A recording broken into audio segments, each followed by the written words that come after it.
Maridhiano si udhaifu, bali ni ukomavu wa kisiasa unaojenga misingi ya umoja na kuheshimiana.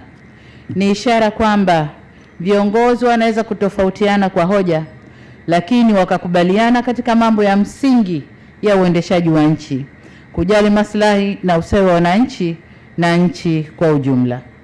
Mwelekeo huu wa kiungwana tulioshuhudia leo unafungua ukurasa mwingine katika kuimarisha umoja, amani, utulivu na mshikamano wa wananchi wa Zanzibar na Tanzania kwa ujumla.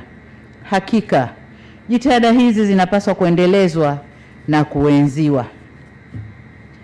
Nimesema kwamba hili ni jambo la kiungwana kwa kuwa uungwana unatufunza siasa za kushindana kwa hekima na sio kupaza sauti bila mantiki. Uungwana unatufunza siasa zinazotanguliza maslahi ya nchi na wananchi wake, na siasa zinazotawaliwa na sauti zenye staha, utu, heshima na utulivu ili kufikia mustakabali wa pamoja wa kitaifa. Uungwana hutufunza au hautufunzi kiburi na kutosikilizana.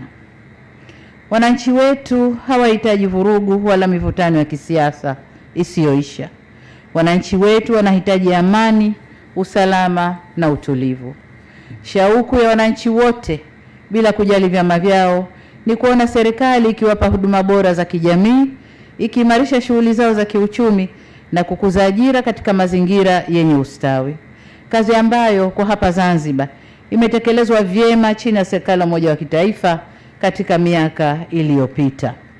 Na hii ndio furaha ya wananchi. Kwa maana nyingine, naweza kusema kuwa penye siasa za chuki na mivutano, baraka za maendeleo hutoweka.